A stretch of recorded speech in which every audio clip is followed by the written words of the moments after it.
When the apocalypse hit, the first thing the man did after being reborn was borrow loan shark money from a gang boss. His girlfriend saw it and said he had gone crazy. What she didn't know was that, under his careful setup, she had already become the one stuck with the debt. Because the man knew a terrifying disaster was about to arrive. When that time came, the world would be scorched by extreme heat, living things would mutate, and supplies would become desperately scarce. People would stop at nothing just to get their hands on a little food and a few survival supplies. And in that kind of world, having supplies meant having absolute wealth. Even billionaires who once had everything would end up groveling for a single ham sausage. In his previous life, he did everything he could to protect his girlfriend through the apocalypse. But for the sake of some other bastard, she sold him off like livestock. In the end, not even a whole corpse was left of him. So in this life, Chun Xiao went to the boss of the Dahai gang, planning to borrow a huge sum of money and prepare for the coming apocalypse. Brother Lu questioned him, asking if he even understood what it meant to borrow 5 million from him. That kind of loan came with a notoriously brutal interest rate. Of course he knew, but as long as he could get the money, a higher rate didn't matter. Then Brother Lu told him to sign an IOU for 7 million and put up collateral of equal value. He took out the property deed he had prepared in advance. This house alone was more than enough to use as collateral. But Brother Lu had clearly already pegged him as easy prey that he said that with just this house, there was no way he could borrow 5 million. So the deal probably wasn't happening. He pretended to panic and started begging, even lowering the amount himself to 4 million. Brother Lu was thrilled inside. He had this young gambling addict completely figured out, so he pushed the amount down again to 3.5 million. He accepted that price without a second thought. Brother Lu did the math point 3 months later. He would have to pay back 4.9 million that if he had no money, the house would be taken as payment. The loan would be released within 3 days. Hearing that, his expression changed, and he said he needed the money right now. After some negotiation, he successfully got the 3.5 million loan. Sure enough, there were still plenty of good people in this world. Add a little interest, and they'd hand over the money on the spot. In 1 month, the apocalypse would arrive anyway. So who was going to repay this lousy loan? Now that he had been reborn with time still left before the disaster, he had more than enough time to make his moves in advance. Suddenly, he noticed a burst of noisy commotion behind him that wasn't the legendary overpriced ice cream trap. In his previous life, he could never bring himself to buy one. Yet he had bought them for that bitch Lu Wanqing several times. Furious, he stormed into the ice cream shop and ordered 10 of every kind they had. The girl beside him looked completely stunned. Even the clerk was taken aback. After all, this shop only sold premium ice cream, and 10 of each variety would probably cost more than 20,000. Judging from the way he was dressed, he didn't look like someone with money. Once the girl recovered, she looked at him with open disdain. She clearly looked down on how poor he seemed, and even said that if he could really afford it, she'd kneel and bow to him. Hearing that, he got interested and asked if she really meant it. The girl couldn't stand the way he was acting, and her face turned red on the spot. She declared that once she said something, she wouldn't take it back. A way out had been handed to her, but since she refused to take it, that was her problem. So he showed the clerk the balance in his phone account.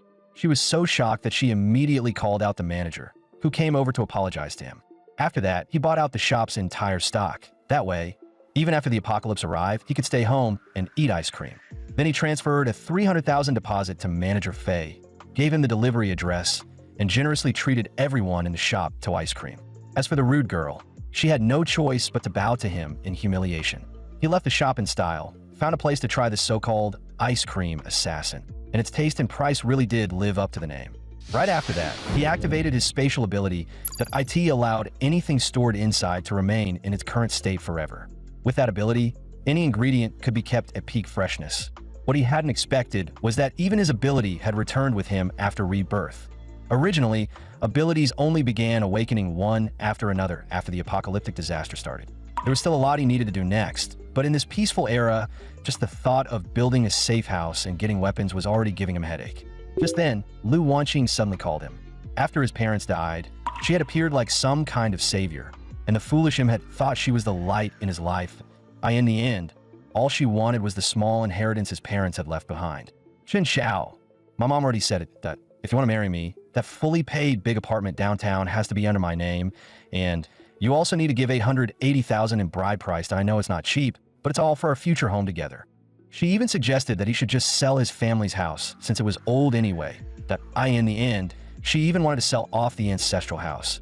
Also, she could get herself a large apartment in the city center.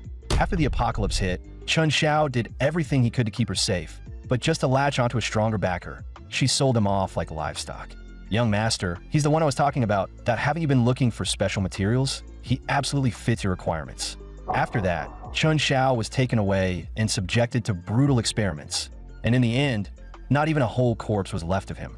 Since she came knocking on his door herself this time, Chun Xiao was definitely going to settle this score with her properly. It turned out she had gone out with friends and accidentally lost a gold necklace she really liked. The moment Chun Xiao heard that, he understood exactly what she was hinting at. But he was no longer the pathetic sim from his past life. He quickly came up with a way to deal with her and said he wouldn't just buy her a new one, he'd buy 10 and let her switch between them. That instantly left Lu Wanqing stunned. She couldn't help wondering when Chun Xiao had suddenly become so generous AS for him. He lied and said he'd gotten lucky lately and made a small profit from cryptocurrency. Lu Wanqing didn't believe him at first and suspected he had fallen for some kind of scam. But Chun Xiao didn't care at all. He simply told her to wait and see what his next round of returns looked like. Small moves like this were nowhere near enough for him. This time, Chun Xiao planned to go big. He was going to borrow a sum of money as capital and increase his investment, but that loan needed a witness. So he asked Lu Wanqing to help him with that and promised her that once everything worked out, he'd give her a handling fee equal to 5% of the loan amount. But right then, an old man suddenly walked into the bathroom. Lu Wanqing instinctively put away her phone, and the old man demanded to know why she had been taking so long. Lu Wanqing had no choice but to calm her sugar daddy down first and tell him she'd be done in a second. At the same time, she was already doing the math in her head, and no matter how she looked at it, this deal with Chun Xiao would earn her more than sticking with that sugar daddy, and based on what she knew about him, there was no way he would trick her. Just like that, Lu Wanqing agreed to act as Chun Xiao's guarantor, and Chun Xiao couldn't help looking forward to the show that was about to begin. After that, Chun Xiao found a well-known architectural designer and told him to turn the residence into a fortress within 1 month. The windows had to be bulletproof, the laminated glass had to be fitted with invisible security mesh, and the walls had to be reinforced in 3-meter-thick bulletproof outer walls with seismic resistance above intensity 8. The roof needed transparent solar panels and an independent power system to guarantee electricity, along with an air purification and filtration system to keep toxic gas from getting in from outside. It also needed a self-sustaining ecosystem, including a 72-hour oxygen supply and water circulation system, plus blast-proof doors, an access control system, and dual verification through biometrics and mechanical locks.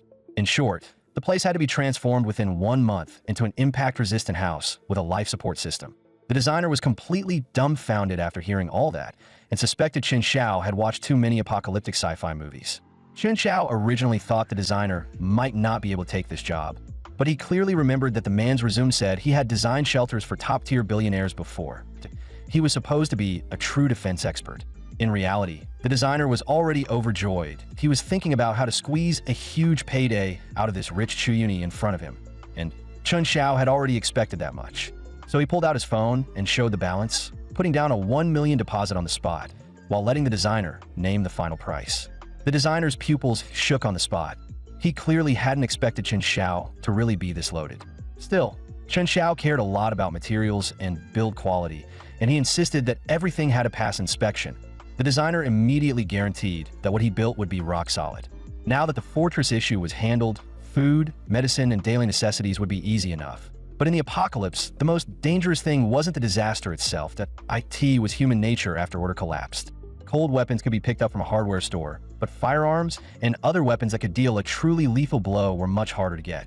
Even so, there was always a way around a problem, and Chun Xiao quickly found a special channel. The strange part was that the other side chose a very crowded place for the meetup. While he was still looking around for the cellar, a young woman suddenly ran toward him while being chased by several men. From the look of it, she seemed to have cheated someone in this territory. With tears in her eyes, the girl begged Chun Xiao to save her. But the moment he got a clear look at her face, he froze. Why was a Yu in a place like this? Back in middle school, she had been the brilliant goddess of the class, the kind of girl countless boys admired from afar.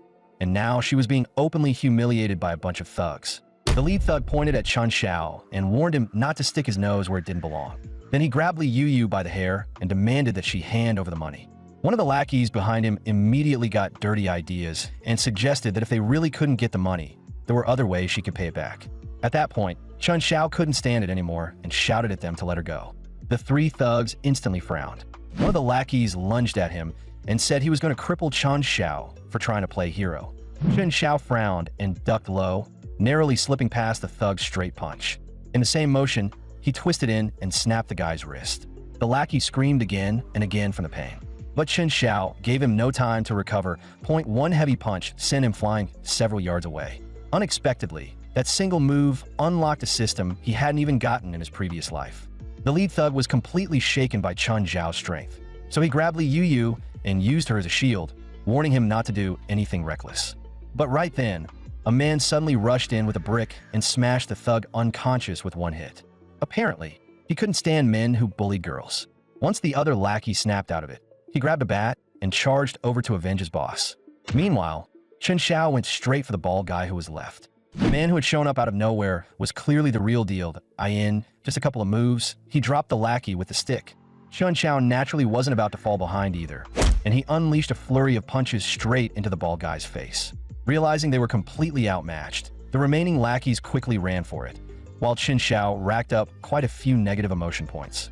Only after the danger had passed did Li Yu finally breathe easy, though she never expected to run into Chen Xiao here.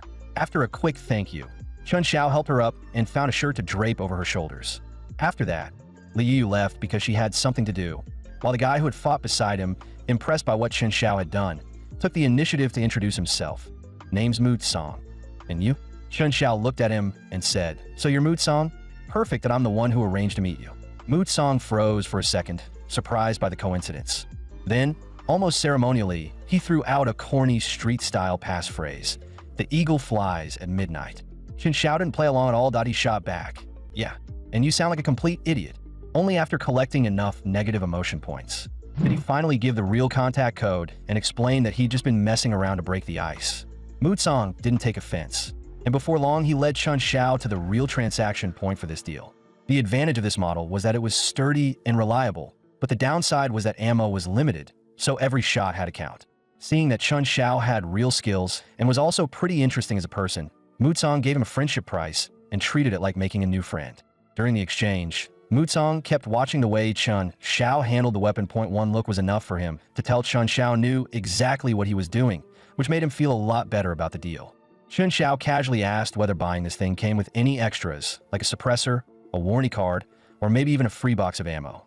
Mood Song froze on the spot. He had already made it clear that he was giving Chen Xiao a friendship price, and something like this could sell for double on the black market with no problem. Yet Chen Xiao still had the nerve to ask for a warranty and freebies. Mood Song's negative emotion points instantly shot through the roof. Seeing the timing was perfect, Chen Xiao said he had only been asking casually, then transferred the money to the designated account at the price Mood Song had quoted. Now the weapons and supplies were taken care of. The only thing left was getting revenge on Lu Wanqing, the woman who had betrayed him in his previous life, and at that very moment, she had already arrived at the hotel he booked. Chen Xiao stepped forward and gently wrapped an arm around her waist. Lu Wanqing first whined to him in a spoiled tone, saying her legs were sore from waiting so long. Then she changed the subject and asked whether there was any risk involved. Chen Xiao told her this was just a formality, and besides, he spoiled her too much to ever let anything happen to her. Lu Wanqing thought it over for a moment and felt that what he said made sense. After all, Chen Xiao had once nearly gone to sell blood just to buy her a handbag. In her eyes, he was still obsessed with pleasing her, so there was no way he would dare set her up. With that, she no longer had any hesitation and decisively signed her name on the agreement. She thought she was only signing on as a guarantor, never realizing that the moment her signature hit the page, the massive debt had been completely shifted onto her shoulders. Brother Lu kept smiling on the surface and praised her again and again for being so straightforward, but deep down, he was already calculating how to squeeze every last bit of value out of her once she could no longer repay the money. Maybe it was because Chen Xiao had already seen through Lu Wanqing for who she really was. But when she signed, he didn't feel the slightest bit of pity or hesitation. Her greed was about to pay off the remaining balance on his safe house. After everything was done, Chen Xiao went to inspect his fortress, and the designer patted his chest and told him not to worry in the slightest. He said every material in the house had been reinforced to the highest possible standard, and the actual results did meet Chen Xiao's expectations. Satisfied, Chen Xiao paid off the remaining balance on the spot. The extreme heat phase had already begun to creep in, and the news was gradually being replaced by one extreme heat warning after another. The rising temperature was only the beginning of this disaster, yet that change alone was already enough to completely throw normal human life into chaos. Even staying indoors felt like being trapped inside an airtight sauna, so hot and stuffy that people could barely breathe. On the streets, price gouging was everywhere. Merchants took advantage of the heat wave, loudly claiming that temperatures would keep rising next week, lying that supplies were running short and that water and electricity would soon be restricted, all to pressure passersby into stockpiling. Some even claimed they were selling the last batch available. In their eyes, this unbearable heat disaster that was tormenting countless people was nothing more than a golden chance to make a fortune that if they didn't cash in hard, they felt like they'd be the ones losing out. The broadcast did attract quite a few customers, but the prices were enough to make them back off. The moment Li Dafu saw that two pretty girls had walked in, he immediately put on an extra friendly face. He not only offered to cut up some melon for them to sample first, but also promised them a 20% discount if they bought two, plus a free pack of tissues, and even said they could come back at night to enjoy the store's air conditioning if it got too hot.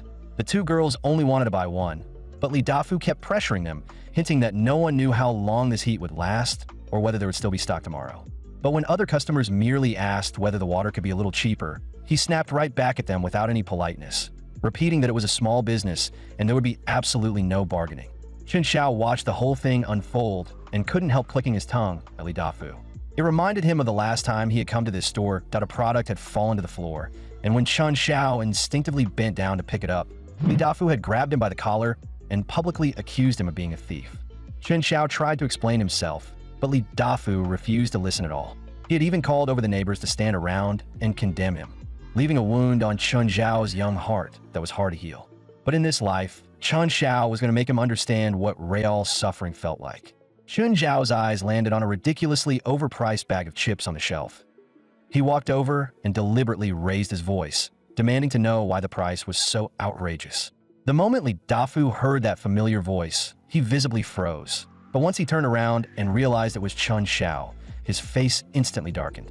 He then stormed over, snatched the chips right out of Chen Xiao's hand, and started shooing him away with open disgust.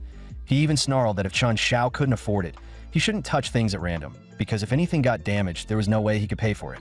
But Chen Xiao was no longer the timid person he had been in his past life. Instead, he smirked and reminded Boss Li that with so many treasures stockpiled here, he'd better be careful not to get cleaned out overnight. That instantly set Li Dafu off.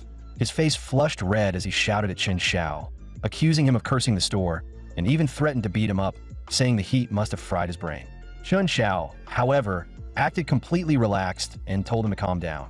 Then he casually asked whether he had been suffering lately from insomnia, vivid dreams, weak knees and back, night sweats, and constant fatigue.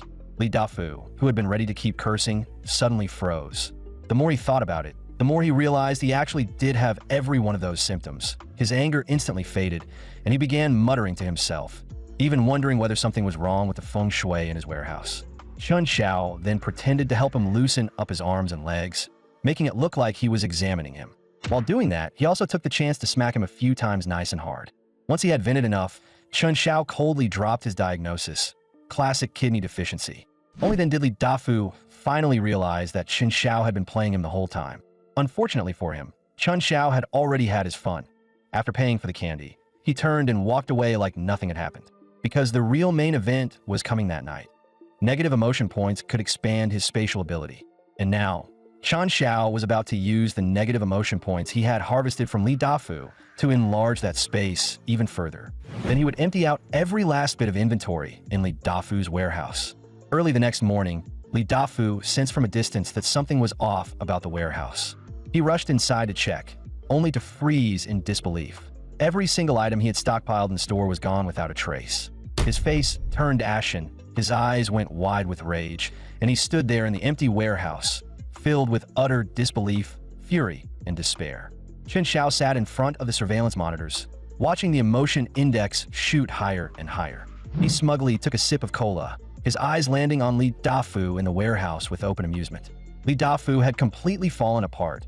He ran around the warehouse crying, then finally dropped to his knees, arms spread wide, drowning in helpless rage and despair. The commotion quickly drew over nearby residents, staring at the now empty warehouse. Everyone was shocked, and many started worrying about where they were supposed to get daily supplies from now on.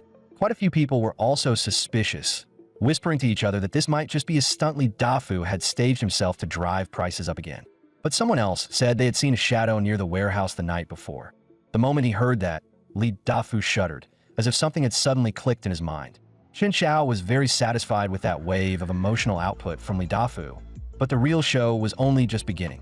He picked up the bag of chips he had set his sights on the day before and deliberately made loud, crisp crunching sounds as he enjoyed them at a leisurely pace. The second Li Dafu noticed the chips, he exploded like a lit powder keg and instantly insisted that they were part of the goods stolen from his warehouse. Just like in the previous life, he grabbed Chen Xiao by the collar, and for a brief moment, old memories made Chen Xiao hesitate. But he snapped out of it almost immediately. He was no longer the same man he used to be. Chen Xiao looked at Li Dafu coldly and told him that throwing his hand around was pointless. Without any evidence, all that shouting would only make him look ridiculous. Then Chen Xiao switched gears and mocked Li Dafu's miserable situation, even asking whether he wanted him to donate the half-eaten bag of chips.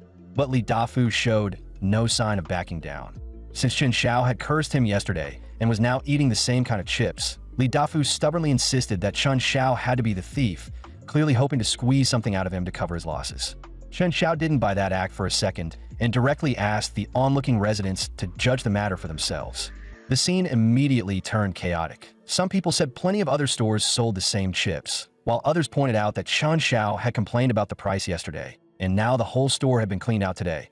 That was just a little too much of a coincidence. Chen Xiao stared at Li Dafu and told him that if he didn't believe him, he was free to search his house, that if anything from Li Dafu's store turned up there, Chen Xiao would pay him back tenfold. But if nothing was found, then the backup generator behind Li Dafu's shop would belong to him. Without another word, Li Dafu dragged Chen Xiao straight to his house. But the moment they arrived, all of Li Dafu's confidence vanished. He was stunned by what he saw and immediately realized that someone from Chen Xiao's kind of background would never need to steal his goods. Right after that, he tried to slip away in embarrassment. But there was no way Chen Xiao was going to let him leave that easily. That Li Dafu still owed him that generator. Too afraid to lose face in front of the neighbors, yet unwilling to give up the generator, Li Dafu could only lower his head and admit he had misjudged Chen Xiao. He begged to be let off the hook, but when he falsely accused Chen Xiao before, he hadn't shown even a shred of mercy. The neighbors, who had originally felt sorry for Li Dafu, instantly changed their attitude. They said that for someone that dishonest, getting robbed was practically karma. Humiliated and furious, Li Dafu suddenly swung a punch at Chen Xiao and shouted that Chen Xiao was refusing a chance to back off gracefully. But Chen Xiao caught the punch with ease, and then pinned Li Dafu to the ground in one move. Racked with pain, Li Dafu had no choice but to give in. Chen Xiao showed no mercy and told him to hurry up, because once the temperature rose again, nobody would be able to go out. Not long after Li Dafu left in humiliation, Lu Wanqing hurriedly called. She said that for the past 2 days, she had felt like several people were following her, and they seemed like debt collectors on the phone. Her voice was full of panic as she brought up the signature and the stocking, then suddenly shouted Chen Zhao's name and demanded to know why the Dahai gang was after her, asking again and again whether he had tricked her. On the surface, Chen Xiao acted hurt and kept feeding her excuses about devotion and sincerity. But inwardly, he was thinking that the Dahai gang really couldn't wait to make a move. Walking over to the fridge, he asked whether the Dahai gang already knew where she lived and whether they had said anything to her. And only then did he learn that Lu Wanqing had sensed something was wrong and taken side streets to shake them off. Chen Xiao told her to relax and said they had probably mistaken her for someone else. After that, he placed a salmon set meal on the table. Lu Wanqing's eyes lit up instantly, and she asked Chen Xiao how he still had food like this, completely unaware that he had plenty more where that came from. Hearing that, Lu Wanqing froze for a moment. The heat wave had already lasted for days, and supplies were now mostly going to the rich. Where had Chen Xiao gotten all this from? Had he really made it big? Chen Xiao calmly took a sip of ice-cold cola, then ate a bite of salmon so tender it practically melted in his mouth. The hungry look on Lu Wanqing's face was practically written all over her expression.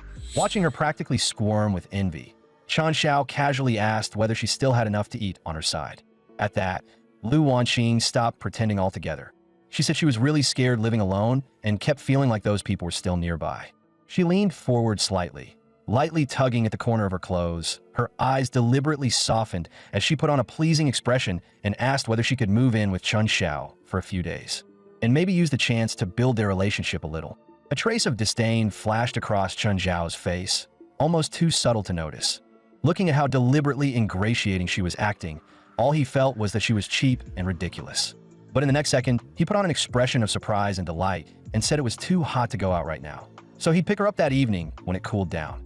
Then he suddenly changed the subject and brought up how she always used to say that a girl's address couldn't be shared casually, which was why she had never let him get close before. Lu Wanqing immediately acted as if she had just realized something, then casually came up with an excuse about the situation being special this time and sent over her address without hesitation.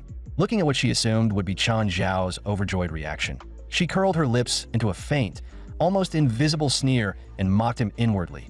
Sure enough, Chen Zhao was still the same pathetic simp who would fall right in line the moment she gave him a little warmth.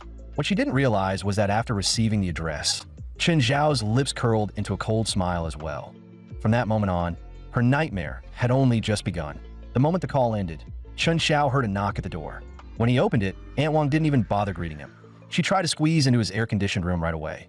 "Your place is so cool. The MYAC is broken, and the kids dying from the heat. We're neighbors, so we should help each other out. Let us stay in here for a while, okay?" Chen Zhao shoved her right back out without the slightest bit of politeness. He brought up how, years ago, when his mother had been downstairs picking up empty water bottles, Aunt Wang had pointed at them and mocked them for being poor, then even called security to drive them away. The moment she heard that, Aunt Wang turned hostile and snapped. "That was ages ago. How can you still hold a grudge like this? You've got no sense of neighborly kindness at all." Chen Zhao had no interest in wasting more time arguing with her, so he shut the door on the spot. Maybe he had no warmth, but his house had air conditioning.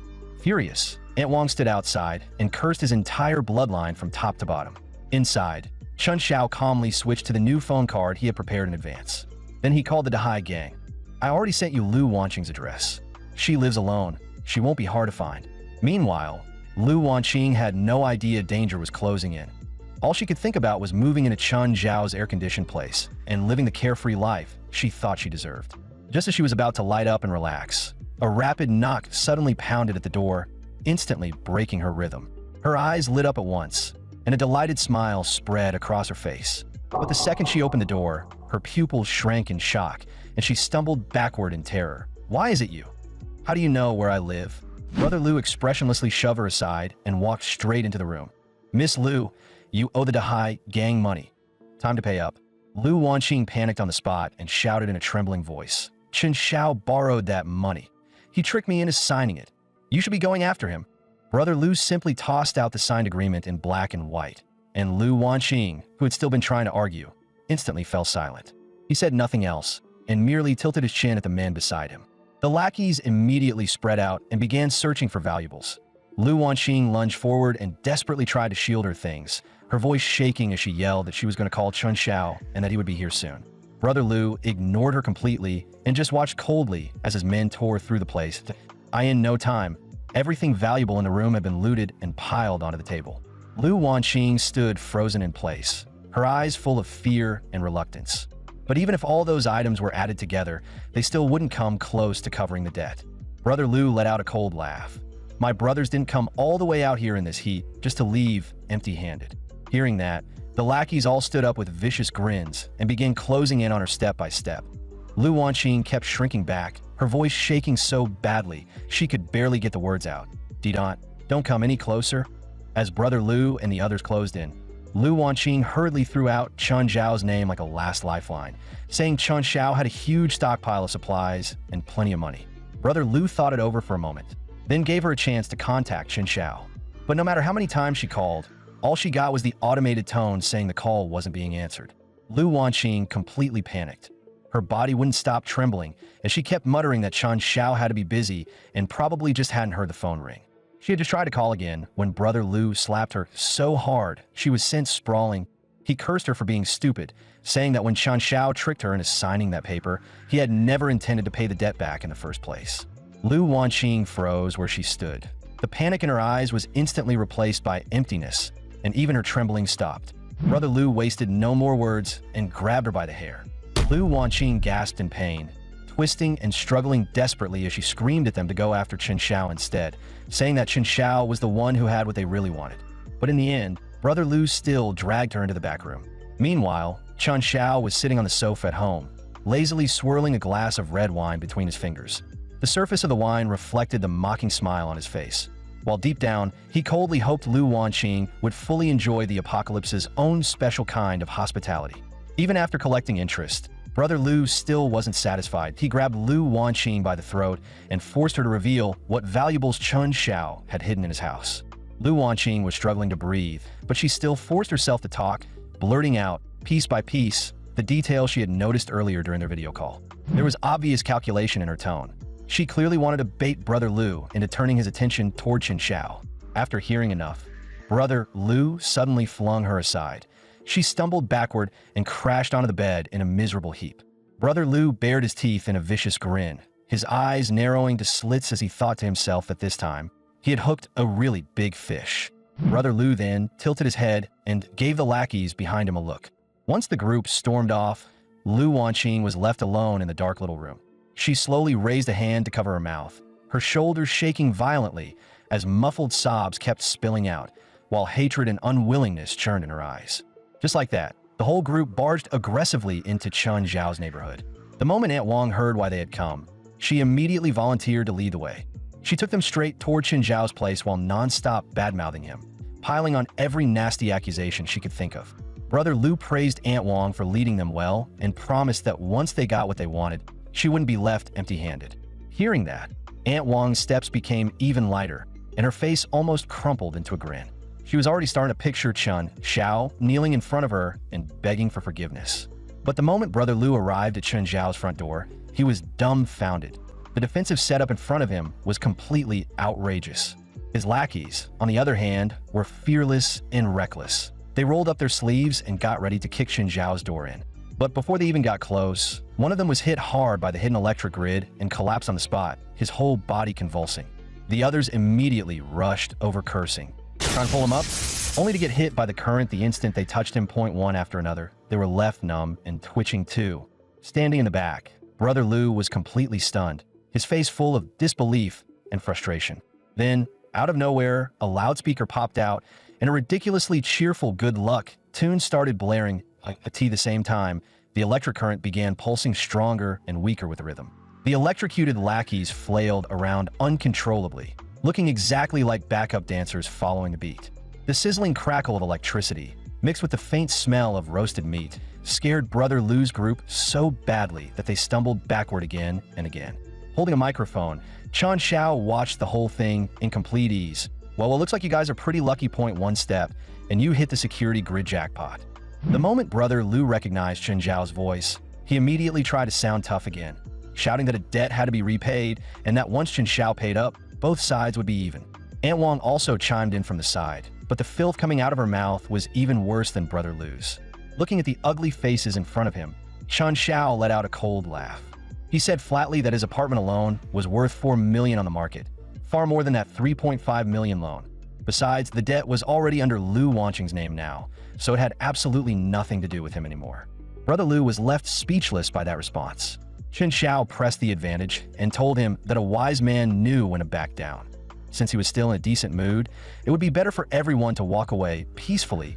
If they insisted on pushing things further, he wouldn't stay this polite. After saying that, he turned the power of the electric grid up again and gave Brother Lu's lackeys a complimentary round of shock therapy. Only then did Brother Lu finally realize Chun Xiao wasn't joking at all. After throwing out a few hollow threats, he hurriedly led his men away in defeat. Aunt Wang's face instantly turned deathly pale, her eyes full of uncontrollable fear. The way she looked at Chun Xiao's house was like she was staring at some inhuman omen of disaster. The next day, temperatures shot up an exponential rate, and reports from multiple areas began pouring in about people dying from the extreme heat.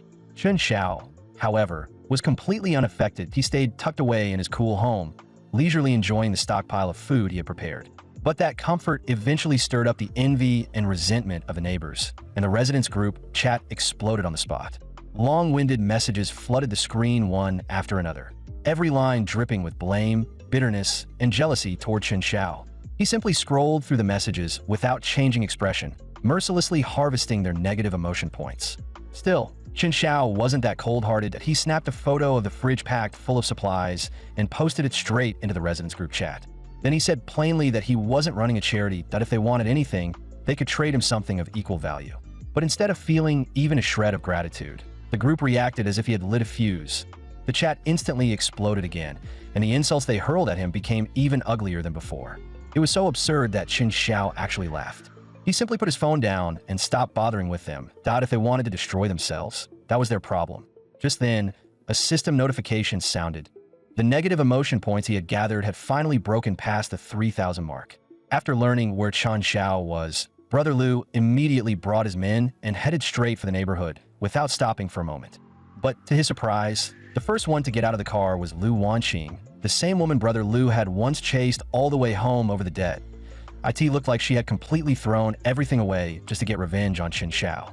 Brother Lu got out right after her, his sharp eyes sweeping across the rows of apartment buildings in front of him. Then he flicked a glance at Xiao Zhang beside him, who confirmed the location of Chun Zhao's home. After that, Brother Lu asked Lu Wanqing with amused curiosity whether it hurt at all now that they were about to raid the home of the man who used to be her boyfriend. Lu Wanqing sweet-talked Brother Lu and said that right now, he was the only man in her heart. The moment he heard that, Brother Lu grinned from ear to ear. Just then, several figures suddenly peeked out from the apartment hallway. They were all residents who had always held a grudge against Qin Xiao. Wearing flattering smiles, they rushed over one after another and eagerly offered to lead Brother Lu to his place. Brother Lu smiled broadly and promised that once this was over, none of them would leave empty-handed. But the moment the group started heading toward Chun Zhao's home, Brother Lu showed his true greedy nature and looted the resident supplies all along the way. Li Dafu trailed behind with his neck tucked in, acting timid the whole time and not daring to say a word, forced to watch the group ransack supplies as they went. Aunt Wang couldn't hold back either and started shouting at Brother Lu at the top of her lungs. Only then did the people who had volunteered to lead the way realize just how badly they had messed up, but by then there was no fixing it. In the end, Brother Lu led his men to Chun Zhao's door, where a whole line of black-clad thugs stood in formation, giving off an oppressive aura. Chun Xiao, however, didn't change expression at all. He simply moved a couch over to the doorway. Then he sat down on it and calmly started eating dinner, lifting his eyes a moment later to look at them with amusement and ask whether they needed something from him. Brother Lu's face darkened instantly. Forcing down his rage, he shouted viciously that if Chun Xiao obediently handed over the supplies, he'd at least leave him a whole corpse. Qin Xiao calmly wiped his mouth and replied in a cold tone, "Didn't your parents ever teach you not to interrupt someone during dinner? It's incredibly rude." Brother Lu finally lost control of his temper. With a savage wave of his arm, he signaled for the lackeys behind him to rush forward and cripple Qin Xiao. But no matter how many of them there were, they were still just ordinary people without abilities that in fact, Qin Xiao didn't even need to use his powers. His physical stats alone were enough to beat the entire group into submission. But even the best fighter has to respect a blade. Just as Chun Xiao was about to use spatial severing, a tear gas canister suddenly landed right at Brother Lu and his men's feet. The gas spread almost instantly. Brother Lu didn't dare keep fighting and hurriedly fled with his men in a complete mess. Almost at the exact same moment, Chun Xiao darted backward and completely avoided the spreading gas. Right after that, a figure appeared at the corner of the street, and a voice followed. "Looks like you've stirred up quite a bit of trouble. Still, I gotta admit, your skills are pretty damn solid." Chun Xiao was puzzled. What was Mutsong doing here? But Mutsong just fiddled with the gadget in his hand and threw out a few vague, half-finished remarks. Chun Xiao couldn't be bothered to keep entertaining that nonsense. So he turned around, went back inside, and carried out a whole box of ice-cold bottled water. He casually tossed one bottle to Mutsong, then asked with a serious look why he was here at all, since this clearly wasn't Mutsong's turf. Only then did Mutsong explain that Brother Lu's people had been cutting into his business lately. He had been watching Brother Lu for days, and when he saw him heading this way today, he followed behind, only to discover that Chun Xiao was the actual target. As he said that, Mutsong showed a hint of amusement on his face. Supplies have been tight for a long time now, and yet you're still sitting on this much stuff. Without some kind of special channel, there's no way you pulled that off. Chun Xiao instantly went on guard. He stared at Mutsong and asked in a cold voice, "What exactly are you trying to say?" Mutsong leaned a little closer. Forcing a smile, as if trying to ease the tension, he explained that he meant no harm to IT, was just that Brother Lu had recently stockpiled a large amount of purified water, and he wanted to work with Chun Xiao to get his hands on it. Once the job was done, the water would be stored with Chun Xiao, while Mutsong would be responsible for figuring out how to sell IT. As the temperature kept climbing, water was bound to become real hard currency. Chun Xiao weighed it over in his mind and eventually agreed to work with Mutsong. But the moment he opened his mouth, he locked in the profit split, 90-10, with Chun Xiao taking 9 parts and Mutsong taking 1. Mutsong's jaw practically hit the floor, and he blurted out, "Why don't you just rob me instead?" Chun Xiao didn't leave him even the slightest room to negotiate. With the system in his hands, he had zero reason to worry about supply shortages. That unshakable confidence of his ended up scaring Mood Song quite a bit. Mood Song immediately grabbed Chun Zhao's leg and begged him to loosen the split a little, saying he at least needed enough profit left to survive. Chun Zhao thought it over for a while and finally relented, changing the split to 80-20. But he added one extra condition. From now on, whenever new goods came in on Mood Song's side, Chun Zhao would get first pick, and only after that could Mood Song sell the rest. Mood Song put on a wronged expression and agreed, but inside, he quietly let out a breath of relief. That kind of airtight reaction made Chun Zhao take Mood Song's negotiating ability far more seriously. In the end, he really was someone who had spent years in business. His sense of timing and limits was spot on. Once the partnership was set, Chun Zhao immediately got to work on the plan. The first step was figuring out the layout of Brother Lu's base and how his people were positioned. He quickly learned from Mood Song that inside this stronghold, anyone short on water either had to pay up or trade something valuable for it. Quite a few girls had also been taken there to provide special services for the higher-ups. Lu Wanqing was among them, and at that moment, men were openly sizing her up with predatory looks. Chun Zhao ignored her existence completely and fixed his eyes straight on the water storage area in the back. He told Mood Song that once the signal came, he should stir up chaos around the outer perimeter. Right after that, Chun Zhao jumped and dropped straight down from the rooftop.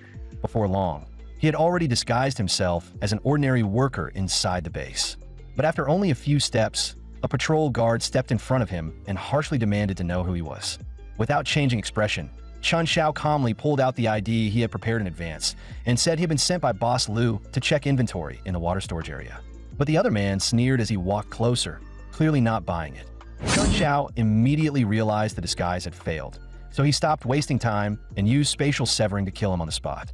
The scream instantly alerted the nearby patrols. One of them raised his gun and opened fire at Chun Zhao without hesitation. Chun Zhao's eyes sharpened, and with a single lift of his hand, he unleashed a fierce spatial slash. The invisible blade cut through the air and split the man's body cleanly in two. But the burst of gunfire had already alerted the entire patrol unit. Seeing the situation turn bad, Chun Zhao quickly slipped into a dark corner, only for a pair of hands to suddenly reach toward him. Just as he tensed up, Li Yuyu pressed a finger to her lips and signaled for him to stay quiet, then hurriedly led him to a safe spot.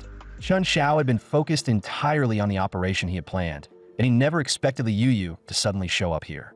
After pressing her for answers, he finally learned that she too had been taken by Brother Lu's men. She had been doing cleaning work around the place this whole time, and because of that, she had already figured out the layout and could lead Chun Zhao to where the water was being stored. As she said that, the two of them looked at the bucket beside them at the same time. They used it successfully to draw the patrol's attention away, while the guards moved over to investigate. Li Yuyu immediately grabbed Chun Zhao and pulled him to a narrow path with no surveillance cameras. Once they reached the target area, Chun Zhao signaled for Li Yuyu to find a place to hide first. Then he focused, gathering all of his spatial energy into the palm of his hand. In the next instant, he slammed his palm forward, and the iron door in front of him shattered on impact, sending debris flying everywhere. The guard inside was completely dumbfounded. He roared and demanded to know who Chun Zhao was. But before he could even finish the question, Chun Zhao struck without hesitation and killed him on the spot. After an unknown amount of time, Li Yuyu, still hiding in the shadows, gradually began to worry about Chun Zhao. She finally worked up the courage to peek out, only to be shaken by the smoke filling the warehouse and the chaotic glow of fire. All she could do was pick up a brick from the ground to make herself feel a little safer. Just then, a figure slowly emerged from the smoke. Li Yuyu didn't have time to think. She squeezed her eyes shut and hurled the brick with everything she had. But when she looked again, she realized the person standing in the smoke was Chun Zhao. He simply tossed out one calm sentence. "It's done, let's go." Then he turned and walked away from the water storage area without looking back. After that, he sent the signal to Mood Song, who was waiting on the rooftop. The moment he got it, Mood Song let out a low laugh and muttered, "This guy really does get things done." Then he shoved forward the cart of Molotov cocktails he had prepared in advance and tipped the entire load straight into the stronghold in one motion. The spreading fire instantly drew the attention of the base's combat personnel, and with Li Yuyu leading the way, Chun Zhao should have been able to get out quickly. But out of nowhere, Lu Wanqing suddenly rushed out from the shadows and threw her arms around him. In a sweet, pleading voice, she begged Chun Zhao to take her with him for old-time sake. She even said that as long as he got her out of there, she would stop pursuing the matter of him using her name for the loan. Chun Zhao lowered his eyes to her tear-reddened face and thought to himself that even now, she still hadn't understood the situation at all. Lu Wanqing kept pouring out her misery without stopping, every word dripping with grievance. She even leaned into her tearful act, putting on that same seductive routine she had always relied on. But Chen Xiao acted like he hadn't seen any of it. The images of Lu Wanqing betraying him in his past life kept flashing through his mind one after another, crushing down every last shred of spare emotion. He raised his hand and slapped her straight to the ground, coldly telling her that her act was still just as pathetic as ever. Chen Xiao couldn't even be bothered to look at her again. He simply turned and told Li Yuyu beside him that it was time to leave. Li Yuyu looked at Lu Wanqing collapsed on the floor, clearly hesitating a little. But she didn't know the full story, so in the end, she didn't interfere. Lu Wanqing finally dropped the fake, flirtatious act and stared at their backs with hatred burning in her eyes, silently swearing that she would make Chen Xiao pay. Sometime later, Brother Lu rushed to the water storage area, his mind fixed on only one thing, whether his water was still there. But the moment he looked up, he saw the words Chen Xiao had left on the wall. Rage instantly surged into his chest, and he shouted at the top of his lungs, demanding to know who had done it. Just then, Lu Wanqing staggered over and told Brother Lu that Chen Xiao was behind all of it. Then she leaned herself against him in a deliberately seductive way and started whispering made-up slander about Chen Xiao into his ear. Brother Lu flew into a rage. Then it hit him that Chen Xiao could only leave through the south gate, so he immediately ordered his men to rush there and block him off. But Chen Xiao had already prepared a special gift for him at the south gate. Seeing Brother Lu charging over from afar with a whole crowd behind him, Chen Xiao curled his lips and said mockingly, "You got here pretty fast." Brother Lu had no interest in talking, but he waved his hand, and his lackeys immediately roared as they lunged at Chen Xiao. Seeing that, Chen Xiao didn't hesitate for even a second. He threw the torch into the pile of oil drums he had set up in advance. Towering flames exploded upward and instantly formed a wall of fire, completely cutting off their path. Brother Lu's eyes went bloodshot with rage. Outside the wall of flames, he jumped and cursed while screaming Chen Xiao's name. Chen Xiao stood on the other side of the firelight with a satisfied smile on his face, calmly taking in another wave of emotion points from him. Once everything was over, Chen Xiao, Li Yuyu, and Mutsong headed straight back to his place and threw together a celebration meal. And Mutsong hadn't even finished swallowing the juice in his mouth before blurting out, "Man, you're ruthless." Then he grinned and mocked. Brother Lu's probably so furious right now, he wants to rip the roof off his own house. Li Yuyu was also deeply grateful to Chen Xiao. She said that if it hadn't been for him, she had no idea how much longer she would have been trapped in that hellhole. Chen Xiao just smiled and told her not to mention it. After all, they had been classmates for years. But Li Yuyu shook her head, warmth shining clearly in her eyes. She said it wasn't just politeness. Chen Xiao had made her feel that there were still people in this world worth trusting. Mutsong quickly picked up on the slightly romantic atmosphere and immediately joked that Chen Xiao's whole hero saves the beauty move was way too smooth. But then he changed the subject and asked how Chen Xiao had managed to clear out the entire water storage area by himself. That IT was practically like watching a magic trick. Chen Xiao looked at the mountain of water buckets and paused for a moment. Then he told Mutsong that instead of asking that, he should probably start thinking about how to safely sell off that much water. The smile on Mutsong's face froze instantly, and he was left speechless for a long moment. Seeing that, Chen Xiao smoothly shifted the topic and mentioned that after middle school graduation, he had barely heard any news about Li Yuyu. A trace of bitterness immediately crossed Li Yuyu's face, and she quietly said that something had happened at home after graduation. During that time, both of her parents had disappeared. Before Chen Xiao and Mutsong could even recover from the shock, flames suddenly flared up outside the window. The three of them rushed out to look and found that the entire neighborhood had already fallen into a sea of fire. Chen Xiao quickly dragged the other two into the surveillance room, where they discovered that all of it was Brother Lu's doing. Mutsong slammed his fist hard against the table in fury and shouted, "Is that bastard trying to burn everyone alive?" But Chen Xiao saw through Brother Lu's plan immediately. He was clearly trying to use morality and the lives of innocent people as chains to trap Chen Xiao in a position he couldn't escape from. Too bad for him. Chen Xiao was no longer the soft-hearted fool he had been in his previous life, in a high-temperature apocalypse. There was no way he would have been stupid enough not to equip his safe house with top-grade fire protection. Chen Xiao immediately activated the fire suppression system, and a mist-like gel burst from several nozzles built into the outer walls of the house. It quickly formed an invisible barrier around the exterior, sealing the wall of flames firmly outside. Song froze on the spot, his eyes locked on that barrier. He had clearly recognized it as military-grade nanomaterial. Supplies that tightly controlled weren't just hard to get. Ordinary people usually never even got the chance to see them.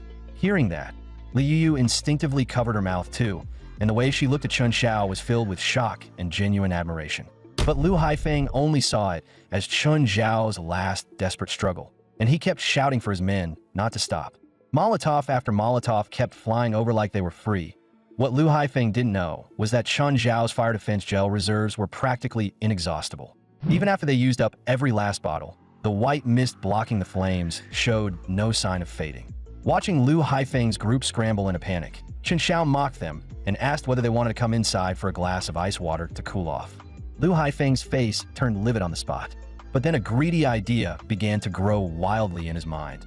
He wanted to take this near-perfect shelter for himself, and the neighbors he was holding hostage were the perfect leverage to force Chun Xiao's hand. Holding a burning torch like he could set everyone on fire at any second, Lu Haifeng threatened Chun Xiao to get the hell out there. Aunt Wang kept cursing at Chun Xiao, blaming him for provoking Lu Haifeng and dragging innocent people like them into the mess. Song was furious at the sight and gritted his teeth, saying that if it came down to it, they should just rush out and fight Lu Haifeng head-on. But Chun Xiao felt nothing at all.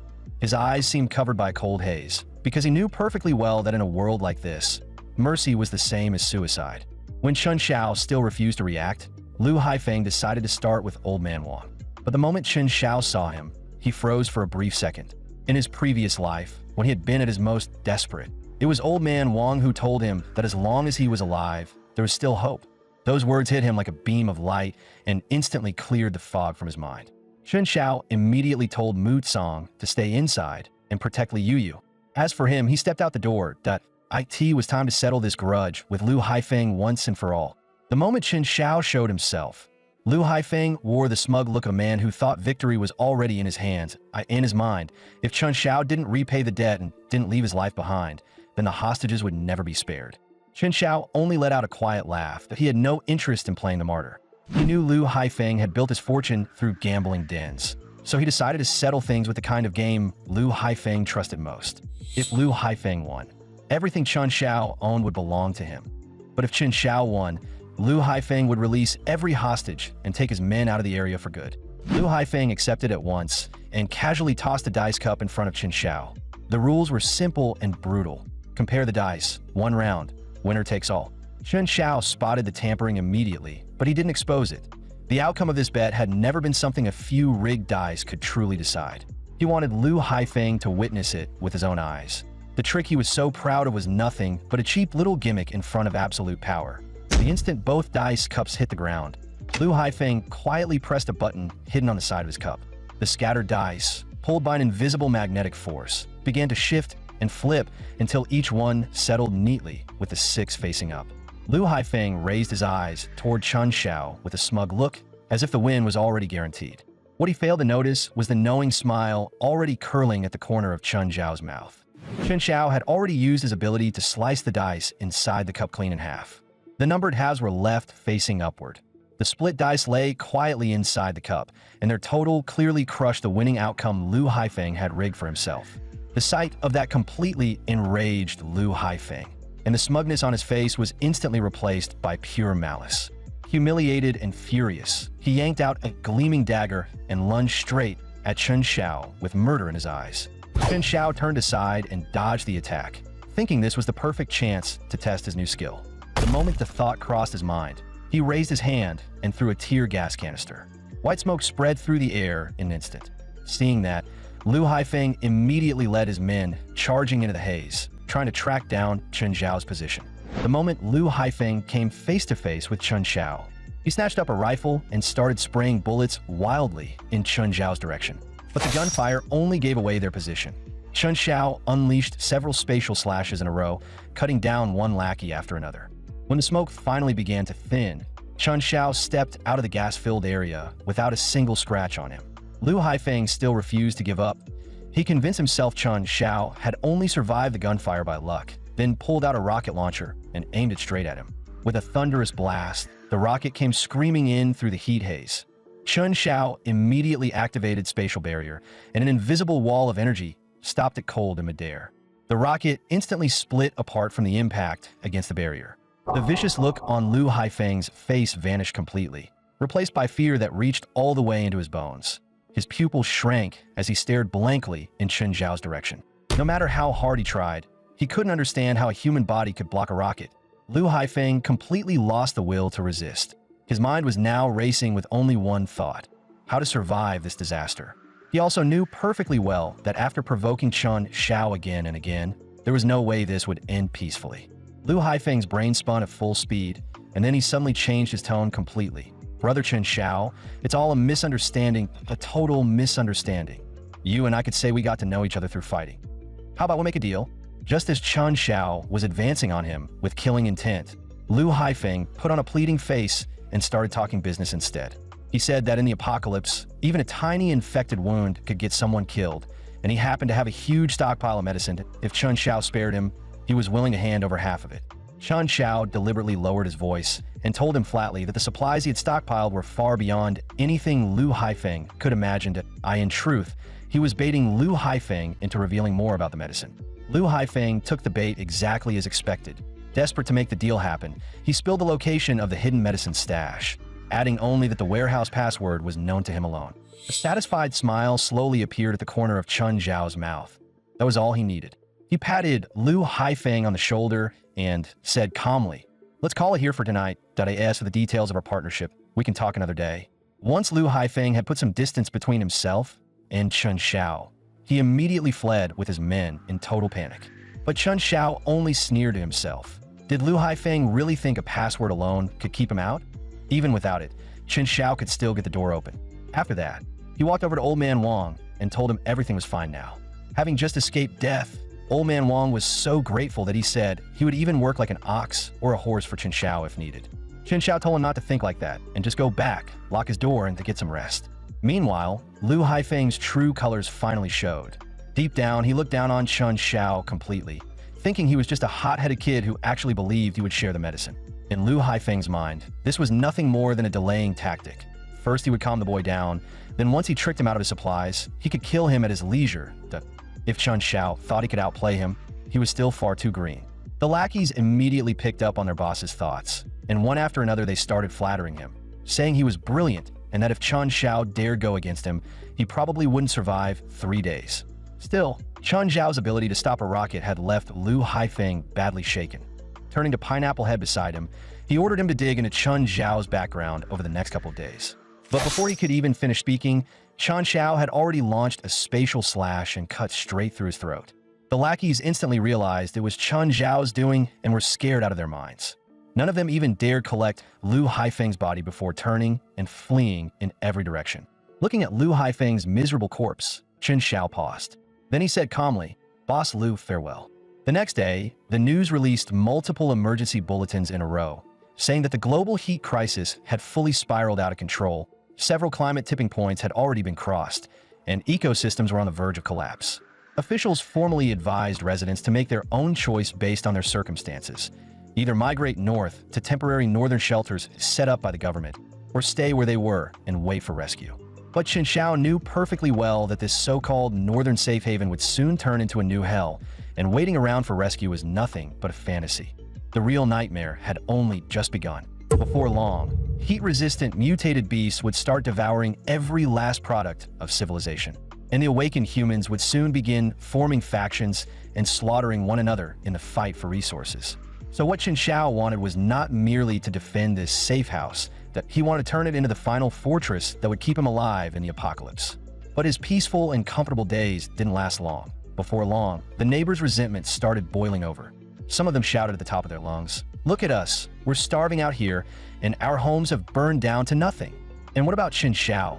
He's hogging a fortress that big and that's solid all by himself, with food, water, and air conditioning inside. Why does he get that? Some people were so enraged that they started hammering on his door, yelling, "Chen Zhao, get out here.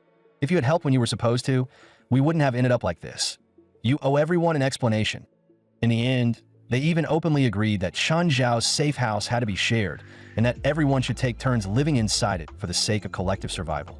Chen Zhao ignored all the shouting outside and calmly seared himself a steak inside the fortress. Once it was cooked to a rich, smoky finish, he plated it neatly, added a few finishing touches, snapped a polished photo, and posted it in the neighborhood group chat. The moment the picture went up, the chat exploded. Message after message of furious insults flooded the screen, and the resentment practically felt like it was spilling out of people's phones. In the apocalypse, helpless rage was the cheapest emotion of all. The people outside nearly went cross-eyed with anger when they saw it. Some of them started cursing on the spot, swearing that since Chen Xiao refused the easy way, they'd kill him for it. After lunch, Chen Xiao decided to check out the pharmaceutical facility Lu Haifeng had mentioned. But the instant he stepped outside, a brutal wave of heat crashed over him. Before he could fully adjust to it, a kitchen knife came flying straight at him. Chen Xiao's eyes turned cold. He sidestepped cleanly and clenched his right fist at once. The group that had thrown the knife was already charging at him, screaming that if he wouldn't hand over the house, they'd take his life instead. In the next second, Chen Xiao flashed right in front of the lead man. In a single exchange, he snapped the man's wrist and stripped the knife from his hand in the same motion. The rest of the thugs rushed in like lunatics the moment they saw it. Chen Xiao simply swung the knife in his hand. In the blink of an eye, he left every one of them battered and slashed up. Seeing that Chen Xiao had no intention of stopping, the blonde thug tried to bluff his way through it and shouted, "It's broad daylight. You think you could just kill people? Everyone's watching." But that fake bravado collapsed under the weight of his own fear. Chen Xiao lowered the knife and looked at them with contempt. "Kill you? I'd be dirtying my hands for nothing. Besides, killing you outright would be letting you off too easy. In an apocalypse where a festering wound is basically a death sentence, leaving you alive like this is the cruelest punishment of all."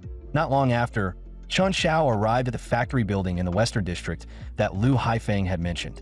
Along the way, he carefully destroyed every surveillance camera on his route. But the moment he pushed open the factory door, he accidentally inhaled an unknown toxic gas. By the time Chen Xiao realized he had walked into a trap, his body was already going weak, and he could barely summon any strength at all. At that exact moment, he caught sight of two figures slowly approaching from behind. One of them stepped forward and injected him with a vial of medicine. Almost instantly, Chen Xiao's mind cleared, and strength slowly began returning to his body. "Young man, feeling better now. That nerve gas won't kill you, but it's definitely not pleasant." Chen Xiao carefully studied the two people in front of him. Lu Haifeng had never mentioned that anyone was guarding this place. Had that old bastard set him up? Still, these two didn't seem openly hostile. Seeing his confusion, the man took the initiative to introduce himself. His name was Lin Guodong, a biomedical researcher. His work focused on human evolution under extreme environmental conditions, and he was also the person in charge here. The pink-haired girl beside him was a student, Su Rue.